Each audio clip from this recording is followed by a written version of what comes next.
Во името на Отецот и Синот и Светиот Дух. Амин. Почитувани, овој пат ќе зборуваме за светите солунски браќа Кирил и Методи. Овие големи дејци на христијанската вера, а со особено значење за православието, живееле, дејствувале и работеле во 9 век. Потекнувале од Солун, Македонија, а се познати мисионери на христијанството меѓу народите во Блискиот Исток, кај хазарите и сарацените, како и меѓу словенските народи во Велика Моравија, денес Чешка, Словачка и во Панонија. Но тие не биле само мисионери на христијанската вера, туку и културни дејци. Преку нивната мисионерска работа истовремено влијаеле и врз културниот развој на сите словени. Поради делото што го извршиле, наречени се македонски и се словенски учители и просветители. Нивните плодови ги уживаме и ние денес. Нивна заслуга е што сите словенски народи имаат свој јазик, своја азбука и свое писмо. Нивната прво создадена азбука глаголицата, која имала 38 букви, придонела секој збор да добие пишана форма и облик, познат како старословенско писмо. Друга работа е што низ вековите, а под силни политички и духовни влијанија, јазиците кај словенските народи претрпеле измени. Но едно е важно, сите ние денес меѓу себе се разбираме. Како мисионери се заслужни затоа што допринеле народите на Блискиот Исток и словенските народи во Централна и Јужна Европа да се запознаат со христијанската вера. Нивната улога и заслуга е историска, а делото им е од епохално значење. Зошто? Најпрво, затоа што ги христијанизирале народите, а преку христијанизацијата извршиле и описменување на словените. Многу одамна запишани се во диптихот на Источната црква како светители и се ставени во еднакво равниште со апостолите, еднакви на апостолите.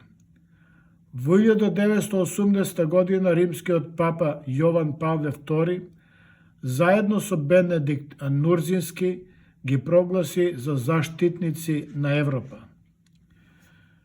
Животот на светите браќа Кирил и Методи. Светите браќа Кирил и Методи родени се во Солун, од угледно и богато семејство. Во житието се вели: во почетокот на 9 век во Солун живее и семејството на висок службеник на царската власт, помошник на византискиот стратег за Солун и Солунската област. Тоа бил Лав со својата сопруга Марија. Имале повеќе деца, но се спомнуваат само имињата на најстариот Методиј и најмалиот Константин. Дури не се спомнува и световното име на Методиј, кој ова го добил при замонашувањето. Побожните родители ги упатиле своите рожби уште од најраното детство во христијанството, трудејќи се да им помогнат да ги применуваат возвишените христијански вистини во животот. Константин уште од својата младост се занимава со списите на Свети Григорий Ниски, а на Дионисија Ареопагит. Татко му го испратил во Цариград да го продолжи своето образование во императорското Магнаурско училиште, каде освен богословските науки се изучувале и граматика, аритметика, географија, астрономија, музика, поезија, реторика и слично. Покрај овие науки, Константин учел и јазици, латински, еврејски, сириски, арапски и така натаму. Поради познавањето на сирискиот јазик, лесно се снаоѓале во мисијата на Блискиот Исток. Откако го завршил своето високо образование, Константин бил назначен за библиотекар при црквата Света Софија во Цариград, а потоа бил поставен за професор по филозофија во училиштето во кое што тој учел. Оттаму го добил името Константин Филозоф. Што се однесува до Свети Методий, постојат мощни оскудни извори. Се знае дека се здобил со световно образование и се посветил на државната и војна служба. Бил надарен во христијански добродетелен живот и државнички и воени способности. Подолго време управувал со брегалничката и струмичката област и придонел христијанството длабоко да се всади во македонската душа во тој дел на Македонија. Ќе речеме дека за овој успех бил особено заслужен и неговиот брат Константин. Методий како офицер поминал 10 години во тие области. Потоа се оддалечил на гората Олимп и се предал на монашки живот и подвиг. Таму му се придружил и Константин, а подоцна наречен Кирил. Во тоа време Византиското царство доживува нов расцут на културен план, па овој бран ги заплискува и градовите што биле оддалечени од Цариград, особено Солун. Мисионерската дејност на светите браќа. Како високо образовани и талентирани личности на светите Кирил и Методий, им биле доделувани многу тешки и одговорни задачи од страна на византискиот двор. Најпрво биле испратени во мисија кај народите на Блискиот Исток, која како и хазарската и моравската мисија представувале дел од политичката програма на Византија, чија основна цел е да ги христијанизираат сарацените, хазарите, моравските словени, македонците, русите и другите народи на исток и север од Византија и да им ја наметнат византиската црковна власт. Кога хазарскиот цар Каган побарал од царот Михаил III проповедници на верата во Исус Христос, тогашна заповед на царот беа испратени овие двајца браќа со нивни ученици. Откако го уверија Каган во верата Христова, тие го крстија него и неговото семејство, како и голем број негови поглавари и многуброен народ. Тие не само што ги крштевале новите христијани, туку формирали и христијански заедници со учители и мисионери. Нивната заслуга е што и во денешно време во тие предели на Блискиот Исток постои христијанска црква, особено во Сирија, Ирак и малку во Иран. Значајно е да се спомене дека при престојот во тие предели на брегот на Црното море ги пронашле моштите на римскиот епископ Климет I и ги понеле со себе. Моравската мисија. По враќањето во Цариград почнале да се подготвуваат за мисија меѓу словените во Средна Европа или познатата Моравска мисија. Повод за Моравската мисија бил повикот на Ростислав, кнезот на Велика Моравија, кој испратил молба до византискиот цар Михаил III да испрати мисионер и учител, кој ќе им ја објаснува на нивни јазик вистинската христијанска вера. Изборот пак паднал на светите браќа Кирил и Методий. Тие биле речиси подготвени за оваа мисија, зашто голем број од светите книги веќе ги превеле на словенски јазик. Тие избрале достојни ученици и помошници и тргнале во Моравија. Таму биле пречекани со голема радост и големи почести.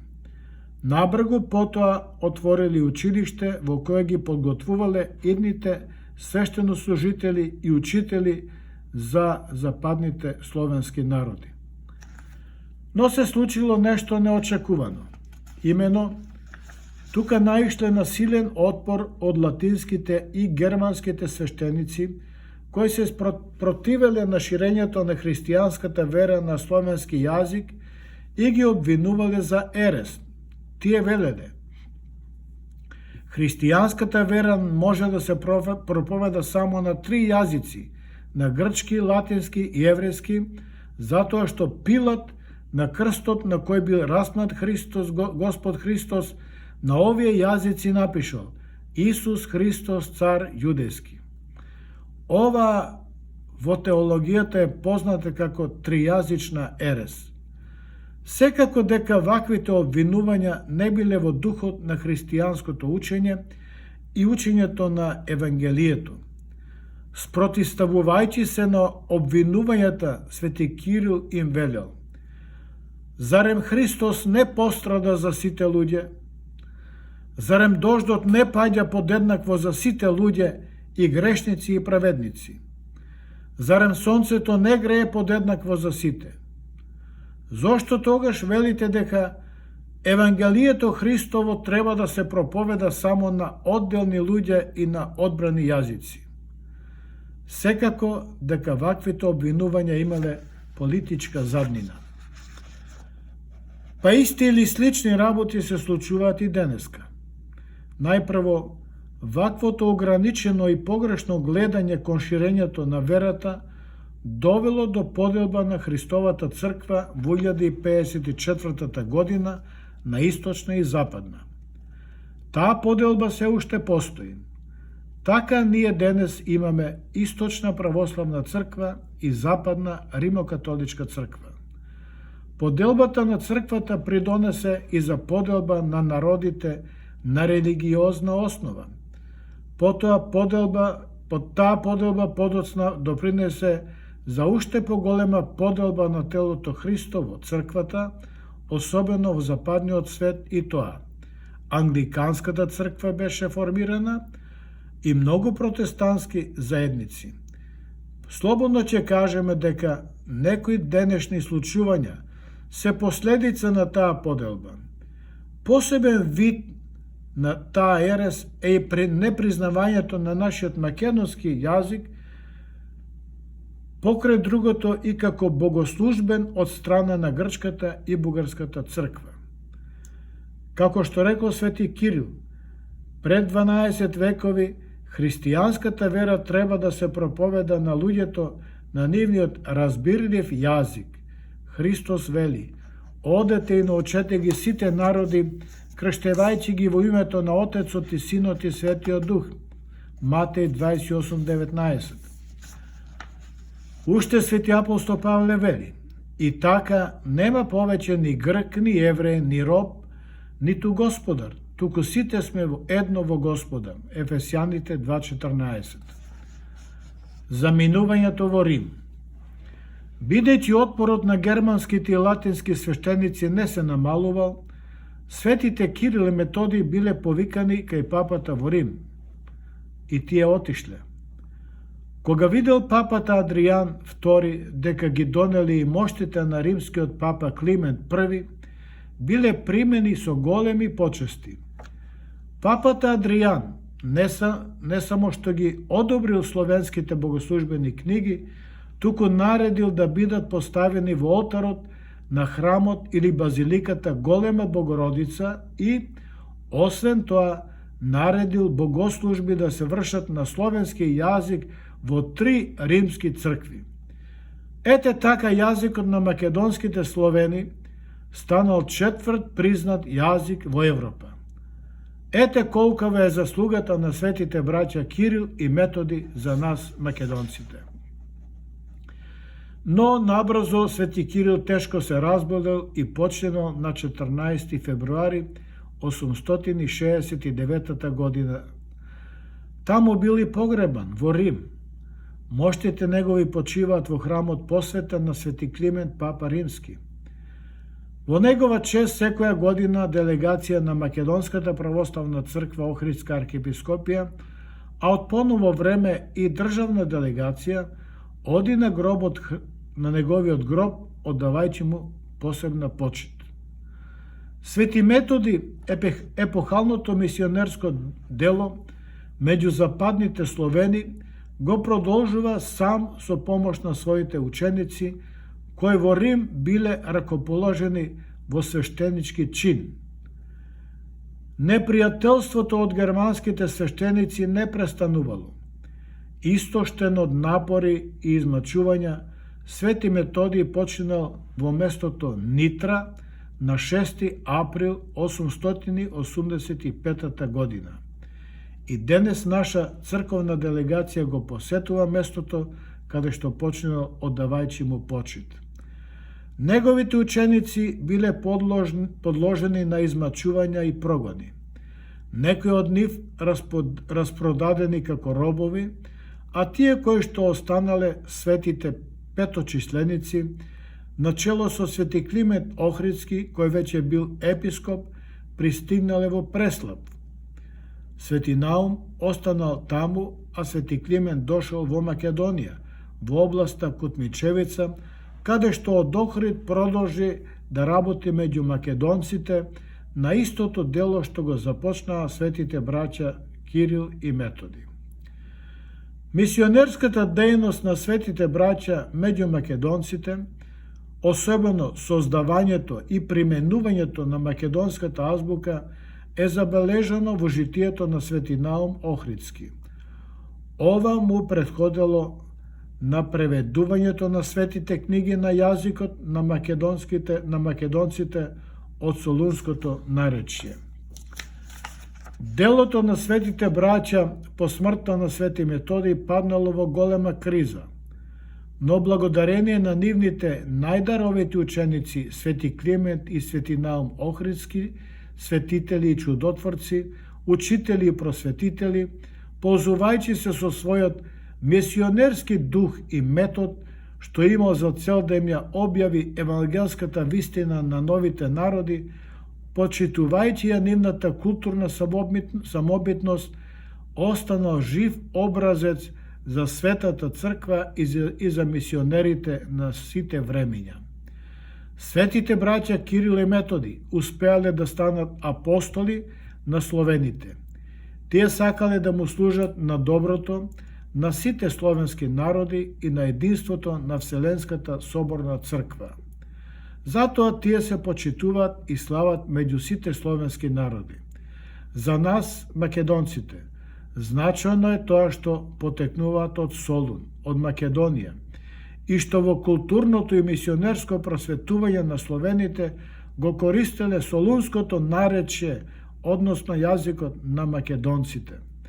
Поради делото што го извршиле, сите народи околу Македонија сакаат да ги присвојат, но тие ни припаѓаат само нам, им припаѓаат само на македонците. Амин.